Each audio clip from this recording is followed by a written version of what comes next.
یا الہی رہے آنا کام ہمیں یا الہی زمین بوجھ سے میرے پھٹتی نہیں ہے یہ تیرا ہی تو ہے کرم یا الہی یہ تیرا ہی تو ہے کرم یا الہی بنا دے مجھے نیک نیکوں کا صدقہ بنا دے مجھے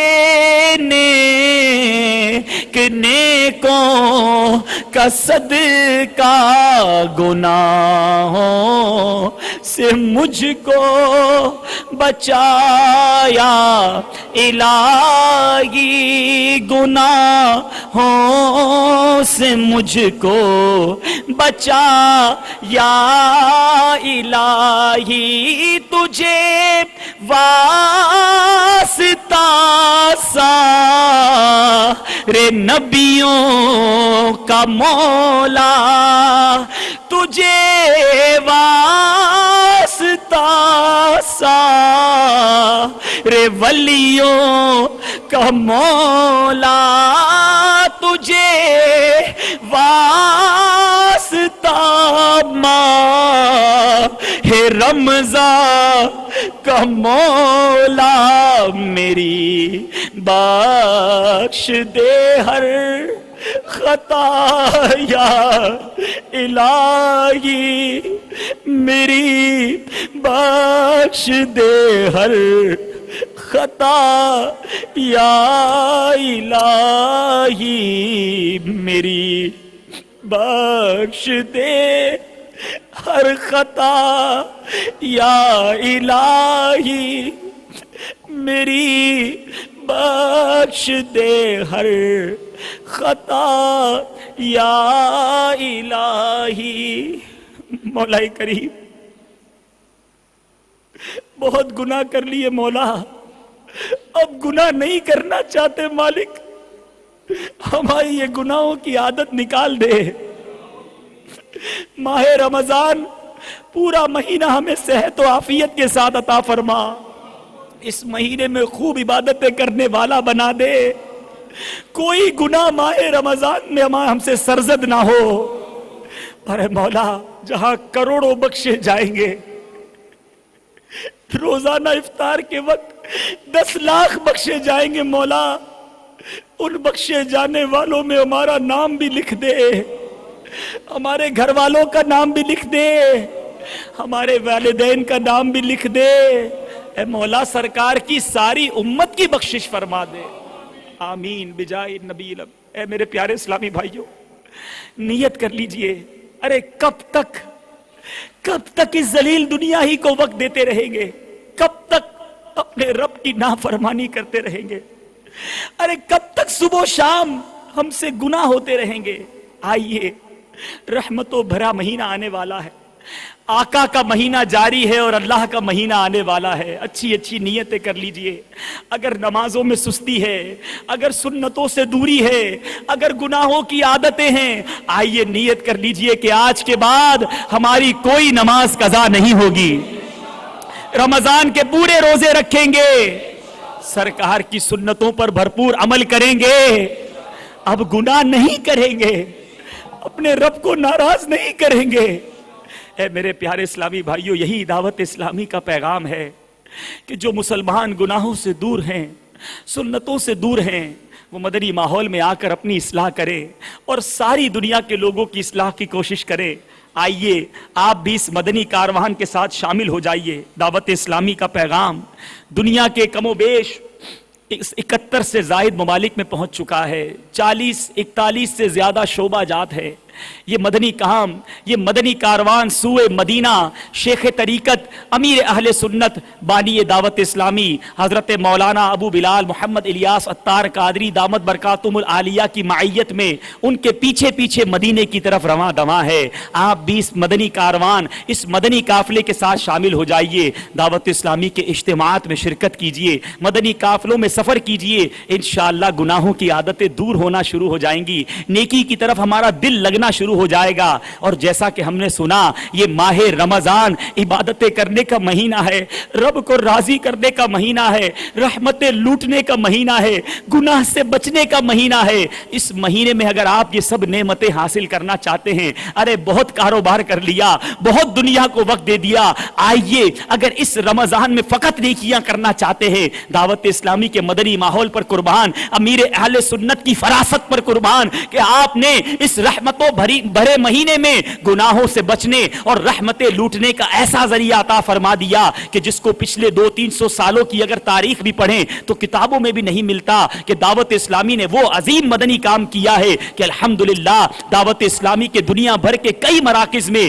30 روزہ اعتکاف کروایا جاتا ہے، پورا رمضان مسجد میں آ کر رب کی عبادت کی جاتی ہے۔ آئیے 30 روزہ اعتکاف میں نیت کر لیجئے، 30 روزہ اعتکاف میں اپنی نیتیں لکھوا دیجئے، خود بھی اعتکاف کیجئے، اپنے رشتہ داروں کو اس کی دعوت دیجئے۔ اگر آپ کے امپلائیز ہیں، ہم کبھی اپنے امپلائی کو چھٹی کرنے پر سزا دے چکے ہوں گے، ناراض ہو چکے ہوں گے، کبھی تو ایسا ہو کہ اپنے کسی ایک اسٹاف کو، 2 اسٹاف کو جیسے ممکن ہو اس کو 30 دن کی اعتکاف کی چھٹی دے دیں کہ جاؤ تم 30 دن اعتکاف کرو، میں تمہیں چھٹی دیتا ہوں، اس کی چھٹی آپ کی چھٹی دینا انشاءاللہ آپ کے لیے نیکیوں کا اجر بنے گا۔ تو میرے پیارے اور محترم اسلامی بھائیوں، اس طرح اپنے اسٹاف کی بھی خیر خواہی کا جذبہ رکھیں، اپنے گھر والوں کی بھی خیر خواہی کا جذبہ رکھیں اور اپنے اندر بھی نیکی کی عام کرنے کا جذبہ بیدار کریں۔ یاد رکھیے سرکار دو عالم صلی اللہ تعالی علیہ وسلم کا فرمان ہے جس کا مفہوم ہے مجاہد کی مدد کرنے والا، اس کو سامان جہاد دینے والا اس کی مانند ہے کہ جس نے جہاد میں شرکت کی ہو۔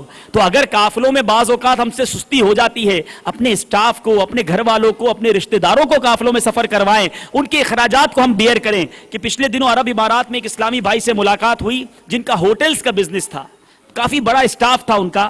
ایک اسلامی بھائی نے ان پر انفرادی کوشش کی، مبلغ دعوت اسلامی نے، تو انہوں نے ماشاءاللہ نیت کر لی کہ ہر ہفتے ہر جمعرات اپنے اسٹاف میں سے 3 اسٹاف کے اسلامی بھائیوں کو مدنی قافلے میں سفر کروائیں گے، 3 دن کی چھٹی دیں گے۔ انہوں نے اپنی کئی ہوٹلوں کے اندر چارٹ لگا دیا کہ اس ہفتے اس اسٹاف کی باری ہے، اس ہفتے اس اسٹاف کی باری ہے۔ ہم جمعرات کو اجتماع میں جا رہے تھے، الحمدللہ ہمارے ساتھ 3 اسلامی بھائی آ گئے۔ میں نے پوچھا یہ کون ہے، تو بتایا میرے اسٹاف کے، اور آج ان تینوں کی باری ہے کہ مدنی قافلے میں سفر کریں گے۔